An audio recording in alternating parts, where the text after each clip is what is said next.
पर कुछ हो सकता है। असल बात जिसकी सरकार होती है, जीत हार का बहुत बड़ा अंतर अगर नहीं होता है ना, तो क्योंकि वहाँ के डीएम मुख्य चुनाव आए वो रहते हैं, क्या रहते हैं, जिले स्तर पे मेन वही रहते हैं।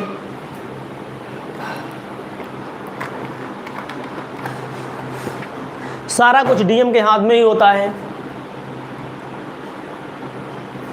5 साल मोदी सरकार टिक जाएगी, सारा कुछ निर्भर करेगा भैया नीतीश कुमार के ऊपर, सही है कि नहीं। और जिस प्रकार ये रिजल्ट आ रहा है, मैं एक बार फिर आपको बता दूं, फिर चुनाव होगा। अभी मध्य प्रदेश में और सीटों पर होगा, राजस्थान में होगा, बिहार में होगा, यूपी में तो होना ही है, वायनाड में होगा, पंजाब में भी होगा। ये पुरानी सीटें हैं जो खाली हुई थी, उन पर उपचुनाव हुआ और एक बार फिर होगा उपचुनाव। अभी देख लेते हैं एक बार फिर रुपौली सीट पर। अभी आप देखिए 5069 वोटों से, अभी यहाँ पर हमको लगता है कुछ गड़बड़ तो नहीं कर रहे हैं लोग।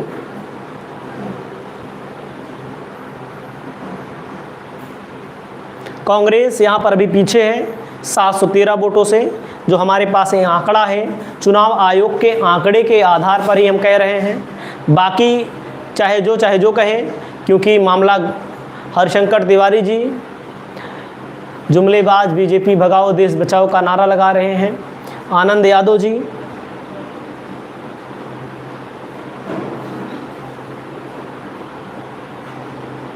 बदायूं से जुड़े हुए हैं। महाराष्ट्र असेंबली कौन जीतेगा? इंडिया गठबंधन ही जीतेगा। 50 मिनट में आपको पूरा खेल दिख जाएगा बिल्कुल। असल बात देखिए, यहाँ पर इतनी देर हो गया, इसी 18 पर रुका हुआ है। यही तो हो रहा था फर्रुखाबाद में, यही हुआ था।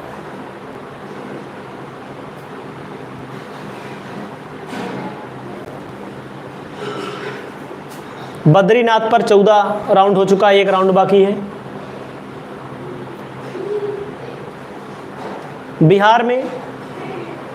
बिहार में जेडीयू हार चुकी है। हार यहाँ पर जेडीयू की हुई है, क्योंकि जेडीयू की सीट थी, जेडीयू 2 नंबर पर थी और यहाँ पर बीमा भारती को हारना ही था। हाँ, नवल किशोर के साथ तो बेईमानी हुई थी, वो तो सब जानते हैं भाई। कुल का रिजल्ट अगर आ गया उत्तराखंड और एक जगह का रिजल्ट रात 10 बजे 12 बजे आ रहा है, तो आप समझ सकते हैं। यूपी में मैं दावा करता हूँ समाजवादी पार्टी गठबंधन, समाजवादी पार्टी 7 सीटें जीतेगी। और किसी को खुश करने के लिए, किसी को नाराज़ करने के लिए मैं नहीं बोल रहा हूँ, क्योंकि जो सीटें खाली हुई हैं ना, उनका समीकरण ही बीजेपी के खिलाफ है। बीजेपी के पक्ष में सिर्फ गाजियाबाद है बस।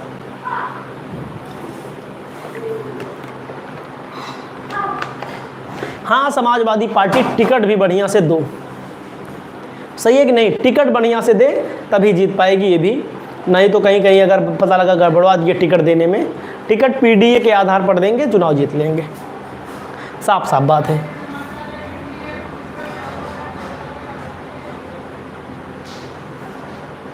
मंगलौर की सीट, ये मंगलौर खोल दी है।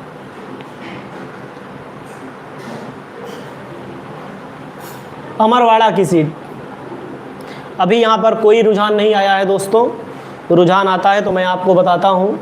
और रुपौली की सीट, यही 2 सीटें बची हुई हैं, बाकी 4 की 4 जो सीटें हैं, इसे मानिक लगता यहाँ बीजेपी हार जाएगी। बीजेपी 14,000 वोट मिला है, टीएमसी को मिला है 55,738 वोट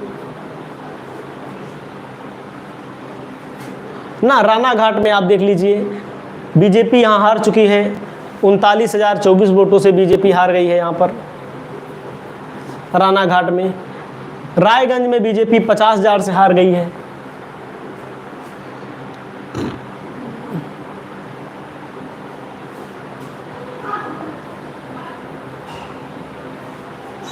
तो आप समझ सकते हैं